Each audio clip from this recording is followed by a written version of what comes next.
जय जगन्नाथ हर हर महादेव। आज आम डिस्कसन करबा केउं गछ को पूजा कले कौन हुए। हिंदू शास्त्र रे गछ मानक एक विशेष स्थान दि जाइछि। ज्योतिष शास्त्र अनुसार किछि गछ को पूजा करबा द्वारा कुंडल रे थिबा समस्त दोष दूर होइथाय। मनुष्य जीवन रो नाना समस्या को गछ तार सकारात्मक शक्ति रे दूर करिथाय। ताहले आसंतो जानिबा केउं गछ को पूजा कले कौन फायदा मिलथाय। तुलसी गछ पूजा करबा द्वारा घरे सुख समृद्धि वृद्धि पाई थाए। जो घरे आम प्रतिदिन तुलसी गछ को पूजा करें से घरे माँ लक्ष्मी सब बास करती। जमीक माणवसा गुरुवार रे आम लक्ष्मी माँ को पूजा करुचे एवं माँ लक्ष्मी आशीर्वाद आम प्राप्त करुचे। सेमती आम आज सबुदिन सकाळु तुलसी गछ को पूजा करवा एवं माँ वृंदावंती को आम सकाळु सकाळु सब माने घीर दीपटे जाली फूलटे दे माँ को आम पूजा करवा पानी टे माँ को दबा ताहले आम घरे सब सर्वदा लक्ष्मीकर कृपा लगी रहिबो।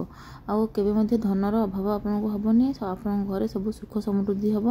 आपनकर पिला मानकर उन्नति हबो। घरे जदि कलह ए सब होतिबो ताहले सबुदिन सकाळु आपन जे तुलसी गछ रे पानी देबे ताहले आपनकर ए सब प्रकार असुविधा दूर हो जिवो। तापर चलन जानिबा ओस्त गछ को पूजा कले हमर कोन फल प्राप्ति हबो से विषय चलन जानिबा।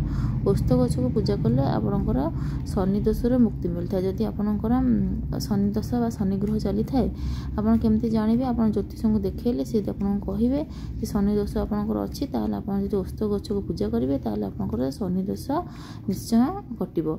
एवं ओस्त गछ रे भगवान विष्णु मध्ये रहंती।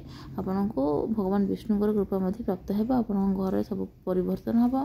आपनकर मन भल रहइबो। आपनकर सब बेले अशांति लागि रहउची मन को दुश्चिंता आसुची सेरा मध्ये आपनकर दूर हबो।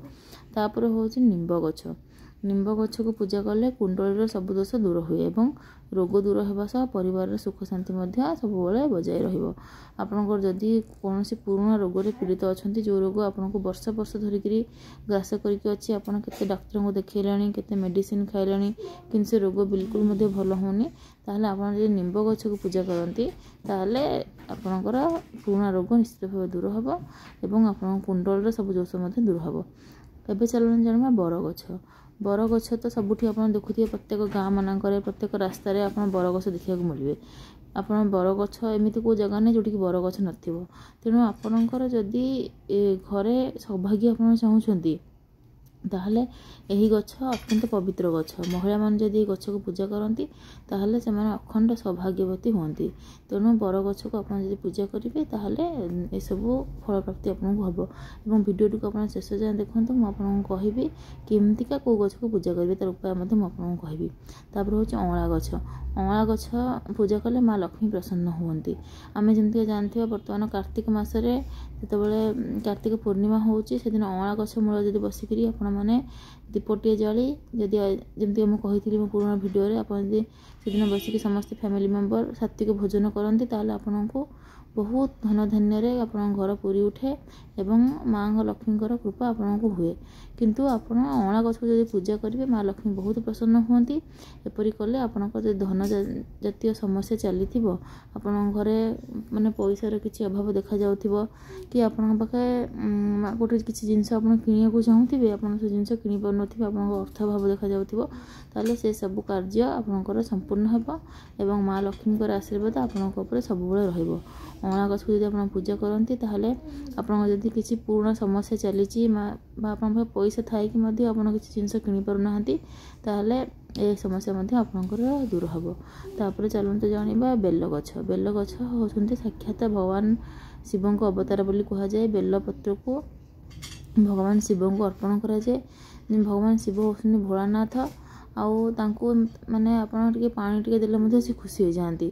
बेलपत्र भगवान शिव को अर्पण करा जाए एवं बेल गछ को आप पूजा करेंगे ताहले आपनकर चाकरी जदि किसी समस्या सृष्टि होतिबो बा आपन चाकरी पे खोजुछंती आपनको चाकरी मिलुनी ताहले आपन यदि बेल गछ को पूजा करेंगे ताहले आपनकर ए सब समस्या दूर हेबो।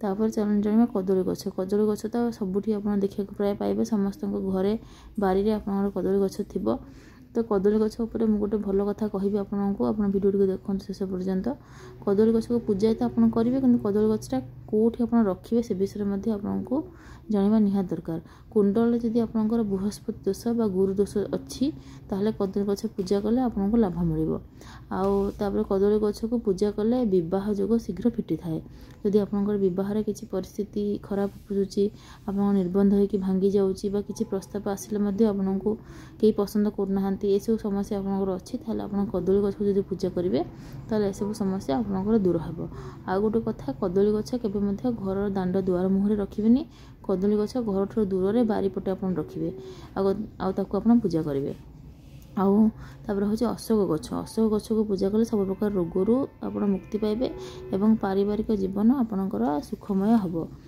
आउ मनस्कामना जदि आप पूर्ण करने को चाहते ताहले आप अशोक गछ को पूजा करेंगे तापर आ गोटे हूँ शेष हूँ लाल चंदन गछ बहुत विरल किंतु आपण मैंने साउथ इंडिया रे प्राय बेसी लाल चंदन गछ देखा मिल तेणु लाल चंदन गछ यदि आप आखापाखे कौटी अच्छी ताहले आपणकर जदि भगवान सूर्य ग्रहंकर कौन दोष आपठी लगी लाल चंदन गछ को विधि विधान सहित पूजा करूँ यही गछ पूजा कले आपको चाकरी पदोन्नति आप चाहूे प्रमोशन चाहूे से दूर हम सूर्यंकर जो दोष लगी दूर हम और ये जिनसा आप ब्राह्मण को पचारिकी करेंगे लाल चंदन गछ आ बाकी जो सब गछ अच्छे ताकू आप कौन करेंगे घीर दीप नहीं जाए आप किसी फूल ने आ किसी पानी ने आप माटी ढाल ने सब भल माटी ढाल जो कहते आपको यदि आप पानी नहीं किसी गंगा जल मिसेबे तापर ताकू आप नहीं सकाळु आपणकर सूर्य को प्रथम पानी देवे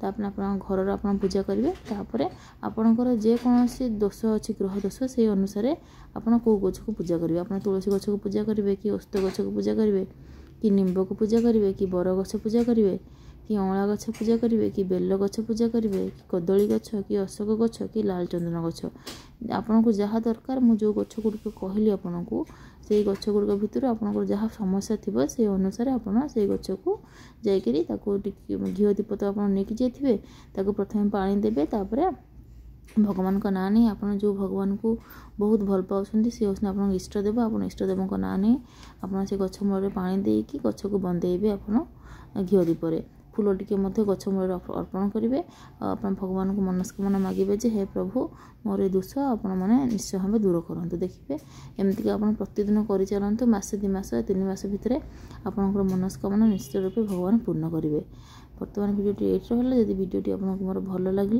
ताहले चैनल टी सब्सक्राइब भिडियोटी को लाइक और शेयर करदे पुणी देखा गोटे नुआ भिडियो रही जय जगन्नाथ।